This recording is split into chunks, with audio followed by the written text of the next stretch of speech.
तर छत्रपती शिवाजी महाराज स्वराज्याचे दुसरे छत्रपती असते. कुत्र्यासोबत असणं हे नेहमी फायद्याचं, कारण गडावरती आदिलशाही दरबारात तोपर्यंत कोणत्याही हिंदू राजाला न मिळालेला किंवा न दिली गेलेली सर्वोच्च उपाधी. एकदा काय झालं, एका सरदाराचे सुपुत्र, त्यांचं वयवर्ष फक्त 15, एक प्रचंड भल्ला मोठा गड आपल्या ताब्यात घेतात आणि ते घेण्यासाठी ते तलवारीचा वापरसुद्धा करत नाहीत. फक्त आपल्या बोलण्यावरनं ते गड आपल्या ताब्यात घेतात. आणि गडाबद्दल बोलायचं झालं तर गडाचा पायथा जो आहे तो जवळजवळ 25 किलोमीटरचा घेरा त्याचा आहे आणि गडाची उंची जवळजवळ 4600 फूट वरती. त्यामुळे सरसटत फरफटत थकून माकून तुम्ही गड चढून गेलाच तर वर गड बघायलासुद्धा तुम्हाला जवळजवळ 10 ते 12 किलोमीटरची पायपीट करावी लागते. आणि बघा, बोलता बोलता कळालं देखील नाही आपण पोचलो तोरणागडाच्या पायथ्याशी. पायथा नाही आहे तसा, इथपर्यंत रोड बनलं तर इथे हे हॉटेल आहे आणि ह्याच्या बाजूलाच आपण गाडी पार्क करणार आहोत. ही जी जागा तुम्ही बघताय ही प्रायव्हेट प्रॉपर्टी आहे आणि माहितीवरनं असं कळालं की ह्या किल्ल्याचे जे किल्लेदार होते त्यांचे जे वंशज आहे त्यांनी ही जागा विकत घेतलेली आहे आणि आता ते पार्किंगचे पैसेसुद्धा घेतात. ह्या झाडाखाली मी उभी करणार होतो गाडी, पण इथले हॉटेलवाले म्हणाले की इथे वाऱ्याचा वेग खूप जास्त आहे आणि त्यामुळे गाड्या इथे पडतात, त्यामुळे गाडी इथे पार्क करू नका. खाली मी इथे डाव्या साईडला गाडी पार्क केली. तर इथेसुद्धा मला एक कुत्रा दिसला आणि वाटले की ह्यालासुद्धा काही खायला द्यायला पाहिजे. एक बिस्किटचा पुडा मी त्याला खाऊ घातला आणि हे पुण्याचं काम नव्हे तर कॉन्टेंटसाठी केलेलं काम आहे, ह्याची मी ग्वाही देतो आहे. पोहे खाल्ले आणि मला कळालं की अजूनही एक टीम आलेली आहे आणि हे त्यांच्या गाड्यांचे ड्रायव्हर लोक आहेत. एका कुत्र्याला मी बिस्किटे खाऊ घातले होते काही, त्याला मी कुत्रा या धर्माबद्दल जागरूक करत होतो आणि सांगत होतो की माझ्यासोबत चल बाबा, पण तो काय ऐकायला तयार नव्हता. इथनं मी माझा ट्रेक सुरू करणार आहे, तुम्हाला ऐकू येईल. त्याला मुळीच घाबरू नका, तो कुठल्याही प्राणी किंवा पक्ष्याचा आवाज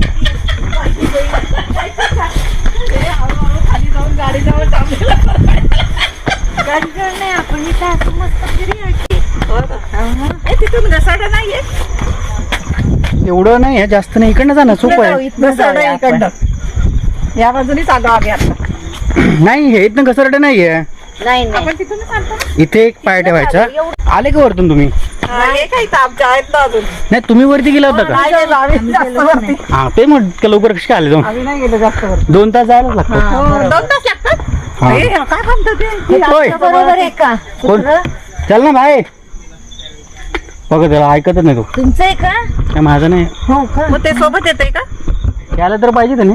डॉगी येत नाही म्हटलं जाऊ दे. चल ना बाबा. कुठं आले? बसलाय मी पुण्यावरून. पुण्याला एकटा? हो, एकटा आला. आला बिस्किट पाहिजे बस. चल. जा घेऊन. जा त्यांच्याबरोबर. वय झेल ना जरा. आता त्याला घेऊन जा ना त्याला सोबत. हक ऊपर गाणी घ्या भैया, वो नीचे भाग गया. देख हो गया. चल चलो. कुठलं चॅनल दादा? काय चॅनल बिल काय नाही, असं काढतो. आपलं चॅनल. आपलं चॅनल एकटाच आलाय का? एकटाच जातो. होय. अय चल ना भाई, 2 बिस्किटची पुढे खाऊ घातले तरी येत नाही सोबत. नाही तर अजून संपला आता, ते दुसरे बघणार.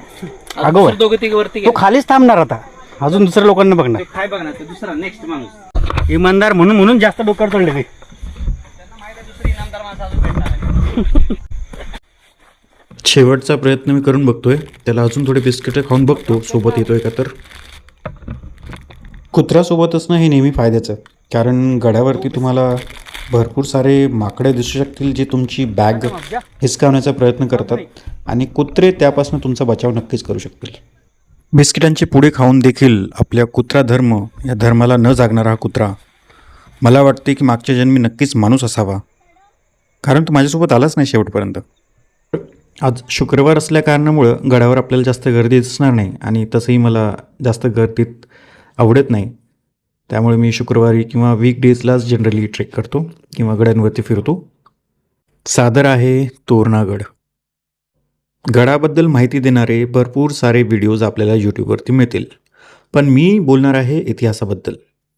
इतिहास का शिकावा ह्याबद्दल वेगवेगळी मतं असू शकतात, पण माझा मूळ उद्देश सामान्य माणसाला ह्या इतिहासातनं काय मिळू शकतं, त्याचा काय फायदा होईल यावरती विशेष भर आहे.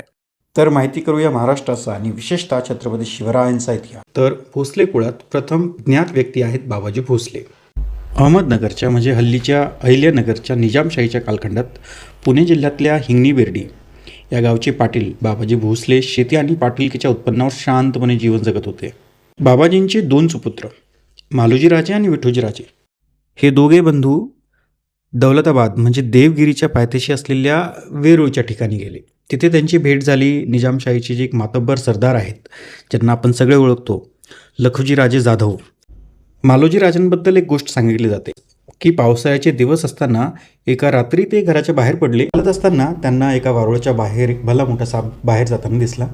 आता त्यावेळेस अशी समज होती की साप हे खजिन्याचं रक्षण करतात आणि त्याच समजापोटी मालोजी बाबांनी तिथे गड्डा खणला आणि त्यांना तिथे खरंच खूप मोठं द्रव्य सोने वगैरे मिळालं आणि त्या द्रव्याचा उपयोग त्यांनी स्वतःची फौज आणि खूप सारे मंदिरं बांधण्यात केली. आणि अशातच लखुजीराजांच्या सहकार्याने भोसले बंधूंनी निजामशाहीत थेट घोडदळात प्रवेश केला. मालोजीराजांच्या निधनानंतर त्यांची जागा मिळाली त्यांच्या पुत्रांना म्हणजे शहाजीराजे भोसले यांना. ते नितांत बुद्धिमान आणि पराक्रमी होते. निजामशाहीकडे काम करत असताना शहाजीराजांनी मुघल आणि आदिलशाहीसारख्या बलाढ्य सत्तांविरुद्ध अनेक लढाया लढल्या आणि त्या जिंकल्यासुद्धा.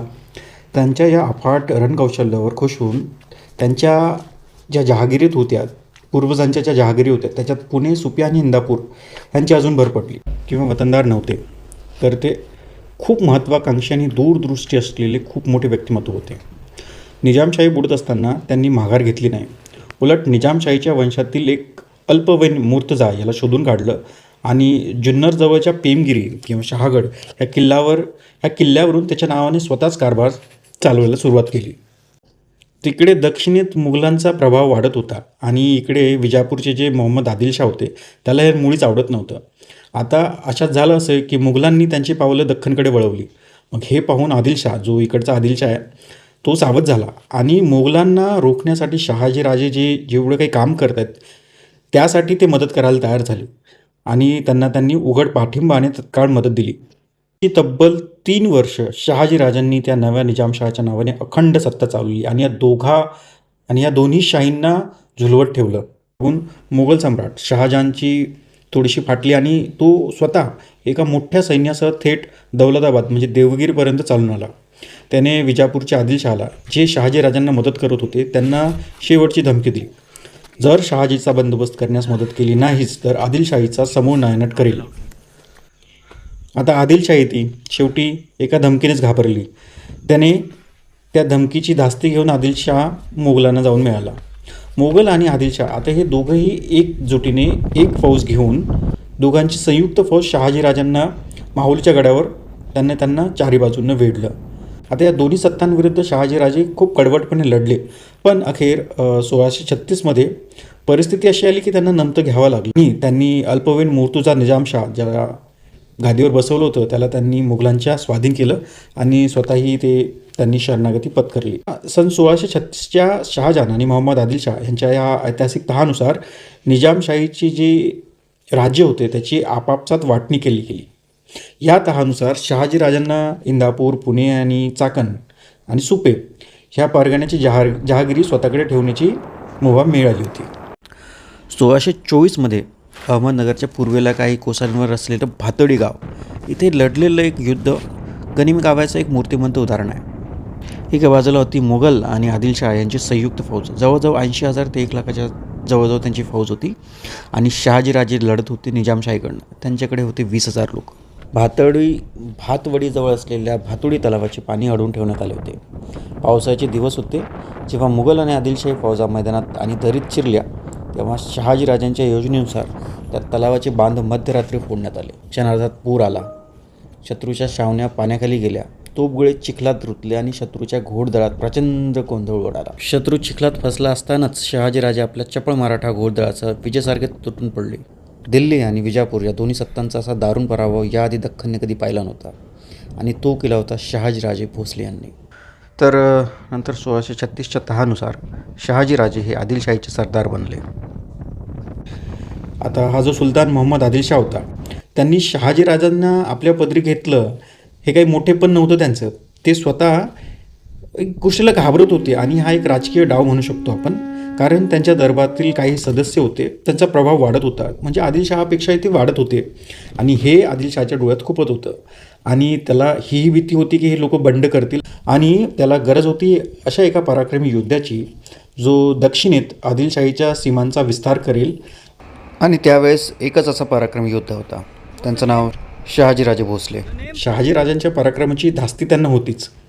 त्यामुळे मोगल बादशाह शहाजहानने आदिलशहाला एक आदेश दिला.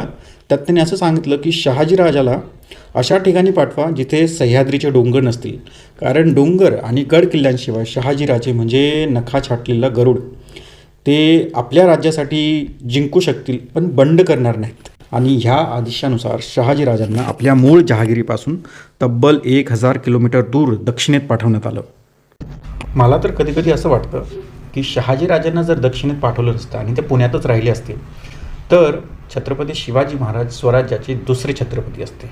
पहिले छत्रपती स्वराज्याचे शहाजीराजे भोसले झाले असते, कारण ते इतके महत्त्वाकांक्षी आणि पराक्रमी होते की ते दक्षिणेत जाऊनसुद्धा त्यांनी एक स्वतःचं छोटं स्वराज्य स्थापन केलं होतं. कारण तिथल्या गोष्टी सगळे ते स्वतःच सांभाळत, तिथे निजामशाही हस्तक्षेप करत नसत. ते इतके मोठे झाले होते की तिथले न्यायनिवाडे, तिथल्या गोष्टी सगळे ते स्वतः सांभाळत. तिथल्या हिंदू राजांना सुद्धा ते मदत करत. परंतु तिथे असलेलं कमी पाठबळ किंवा कमी सहकार्य त्यामुळे त्यांना तिथे ते जास्त प्रमाणात करता आलं नाही. आणि ह्या भीतीपोटीच शहाजीराजांना ह्या दोन्ही शाह्यांनी दख्खनच्या सह्याद्रीपासून दूर ठेवले. विजापूरचे ज्येष्ठ सरदार रंदुल्ला खान यांच्यासोबत त्यांना दक्षिणेत कर्नाटकच्या मोहिमेवर पाठवले. शहाजीराजांना स्वराज्यापासून दूर नक्कीच केलं असणार, पण महाराष्ट्राच्या मातीत स्वराज्याची धगधगती ठिणगी कायमची रुजवून ते दक्षिणेकडे रवाना झाले होते. तहानुसार शिवनेरी किल्ला मुघलांच्या हवाली केला. त्यानंतर जिजामाता आणि बालशिवाजी काही काळासाठी शहाजीराजांकडे बंगळूरला गेले होते. तिथे काही 2-3 प्रसंग आहेत ज्यांची सविस्तर चर्चा आपण नंतर कधीतरी करू. पण लवकरच ते आपल्या जहागिरीच्या मुख्य केंद्रात म्हणजे पुण्यात परतले. शहाजीराजांचे थोरले सुपुत्र म्हणजे संभाजीराजे आपल्या वडिलांसोबत आणि सावतराय तुकाईंसोबत बंगळूरमध्येच राहिले. शहाजीराजांसाठी दक्षिणेतलं जीवन म्हणजे एक नवीन प्रांत, नवीन आव्हानं आणि संपूर्ण नवीन रणभूमी होती. सन 1636च्या मोगल आणि आदिलशाही तहाने दख्खनच्या सीमा कायमच्या आखून दिल्या होत्या. विजापूरच्या आदिलशाहीला आता उत्तरेकडे विस्तार करणे अशक्य होतं, कारण तिथे त्या मुघलांच्या होत्या. आणि मुघलांशी वैर करणं म्हणजे स्वतःचा सर्वनाश. त्यामुळे आदिलशाहीसमोर तुंगभद्रा आणि कृष्ण नद्या ओलांडून म्हैसूर, मद्रास आणि कर्नाटकच्या खोलवर दक्षिणेत पसरण्याचा एकच मार्ग उरला होता. विजापूरचे मुख्य सेनापती रंदुल्ला खान यांच्या नेतृत्वाखाली रंदुल्ला खानने बंगळूरचा किल्ला जिंकून त्याचे रक्षण आणि संपूर्ण जिल्ह्याची जबाबदारी शहाजीराजांवर सोपवली. पुढे जाऊन बंगळूर ही शहाजीराजांची स्वतःची जहागिरी बनली आणि तिथले जसे काही ते महाराजाच बनले होते. ह्याच रंदुल्ला खानच्या हाताखाली आणखीन एक सरदार लढत होता, त्याचं नाव अफजल खान. त्याबद्दल सविस्तर बोलूया कधीतरी. असताना तिथले जे हिंदू राजा होते त्यांनी बंड केलं. रंदुल्ला खान, अफजल खान, शहाजीराजे आणि आदिलशाहीचा वजीर मुस्तफा खान ह्या मोहिमा करत होते. संपूर्ण आदिलशाही सैन्यात बाजी घोरपडे यांच्या व्यतिरिक्त शहाजीराजे हे एकमेव हिंदू सरदार होते. त्यांचा दबदबा आणि ख्याती संपूर्ण लष्करी वर्तुळात पसरली होती. पण शहाजीराजांची एक वेगळीच रणनीती होती. ते काय करायचे, पराभूत हिंदू राजांचे मान सन्मान करायचे आणि त्यांच्या सुलतान मोहम्मद आदिलशाहमध्ये मध्यस्थी घडवून आणायचे. ह्यामुळे झालं काय की आदिलशाही सैन्यातले जे मुस्लिम सरदार होते आणि एक मराठा सरदार ह्यांच्या मनात संशय निर्माण झाला की शहाजी स्वतःची मराठा कंपनी किंवा मराठा नेटवर्क उभारत आहे आणि ते फितूर झालेत, असा त्यांच्यावरती आरोप होऊ लागला. आता ह्या प्रकारातच दरबारात शहाजी विरोधी गट तयार व्हायला लागले आणि ह्या गटाचे प्रमुख होते अफजल खान आणि स्वतः मराठा असलेले बाजी घोरपडे. असं की सैन्यातल्या सर्वोत्तम कामगिरीमुळे शहाजीराजांना आदिलशाही दरबारात तोपर्यंत कोणत्याही हिंदू राजाला न मिळालेला किंवा न दिली गेलेली सर्वोच्च उपाधी शहाजीराजांना बहाल केली गेली आणि ती उपाधी होती महाराजा. ह्या प्रकारामुळे शहाजीराजे आणि अफजल खान ह्या दोघात अजून जास्त द्वेष निर्माण झाला, विशेषतः अफजल खानाकडनं, कारण हे दोघेही एकाच सरदाराच्या हाताखाली लढत होते, रंदुल्ला खान. पण रंदुल्ला खान हा शहाजीराजांचे शौर्य, नेतृत्व आणि त्यांचं जे युद्ध कौशल्य होतं, ती बुद्धिमत्ता होती, त्याचा खूप आदर करायचे.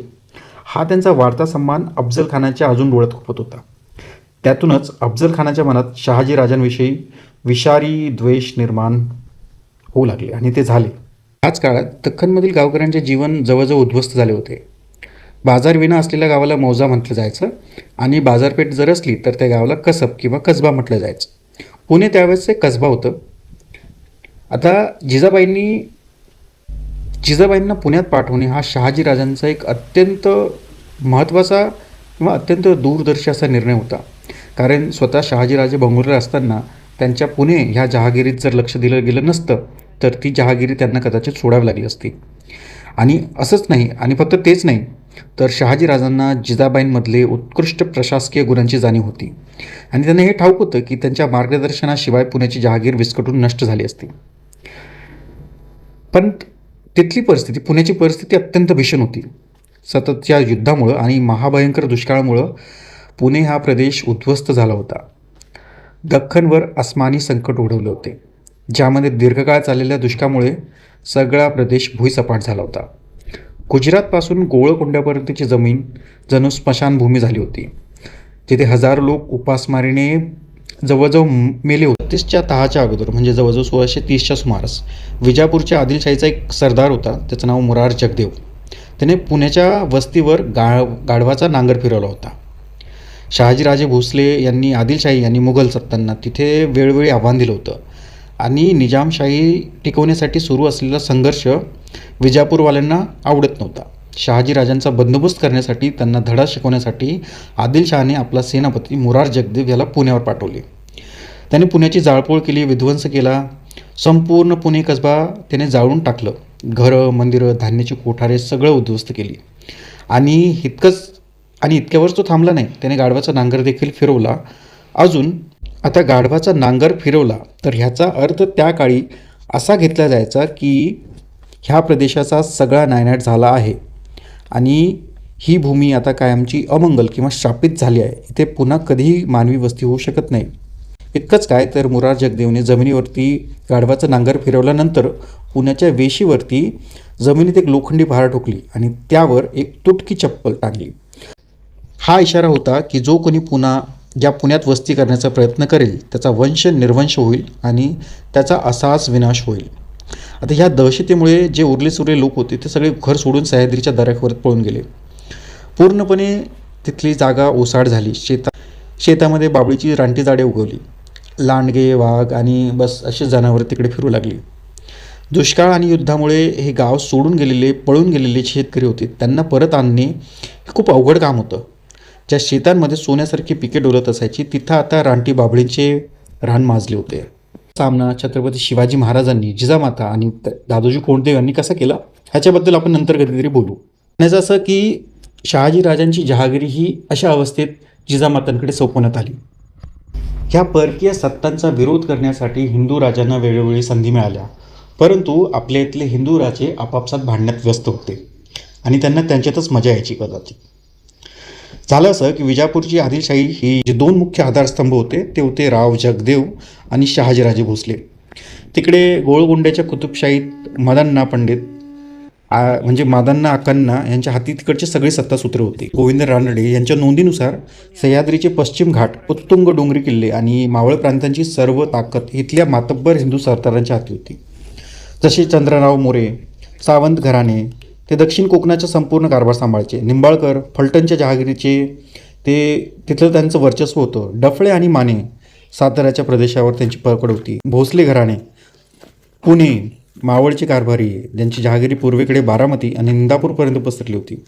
अशी इतर घराणी होती. घोरपडे, घाटके, महाडिक, मोहिते आणि मामूलकर. ओघात या सरदारांना मोठ्या जहागिरी मिळाल्या होत्या आणि ते मातब्बर सेनापतीसुद्धा बनले होते. दख्खनच्या सुलतानांना सैन्याचा थेट पगार देण्यापेक्षा सैन्याची जबाबदारी जहागीरदारांवर सोपवणे अधिक सोपं वाटत आहे. त्यामुळे हिंदू सरदारांकडे ही सुवर्ण संधी होती एकत्र येऊन या परकीय सत्ता उलथून टाकण्याची. पण दुर्दैवानं तसं काही घडलं नाही. उलट हे मातब्बर सरदार स्वतःच्याच पराक्रमाच्या जोरावर सुलतानी तख्त अधिक मजबूत करत होते. परकीय सत्तेशी लढण्याऐवजी हे श्रीमंत वतनदार आपापसात क्षुल्लक कारणांवरनं भांडायचे आणि वतनांसाठी रक्त सांडायचे. आणि अशा प्रकारे हे सगळे एकमेकांचे वैरी होत पिढ्यानपिढ्या आपलं वैरत्व निभावत गेले. कारी प्रांताचे जेधे जेव्हा अधिक शक्तिशाली होऊ लागले तेव्हा आदिलशहाने त्यांना एक नवीन वतन देऊन केलं आणि त्यामुळे काय झालं की त्यांच्या आजूबाजूचे जे वतनदार होते ते दुखावले गेले. त्यापैकीच एक खोपडे ह्या वतनदाराने जेध्यांना एका अरुंद खिडीत गाठून त्यांच्या सैन्याचा अमानुष संहार केला. पण सुडाची आग इथेच शमली नाही. नंतर खोपड्यांच्या घरातील एका लग्न समारंभात जेध्यांचे स्वार तलवारी घेऊन घुसले. आनंद असलेल्या सगळ्या स्त्री पुरुष आणि सगळ्या निष्पाप बालकांना घोड्यांच्या टापाखाली तुडवले गेले. तलवारीने त्यांना कापले गेले. अशा असंख्य रक्तरंजित लढायांनी दख्खनची माती लाल झाली होती, जिथे क्षत्रियत्वाचा स्वाभिमान लाचारीने मान टाकत होता. त्याच्या अंधारमय आणि आत्मघातकी गर्दीत महाराष्ट्र होरपळत होता आणि याच विदारक वास्तवाच्या छातीवर पाय रोवून या मातीला एक उदात्त ध्येयासाठी एकत्र आणण्याचे एकच आव्हान शिवरायांसमोर होते.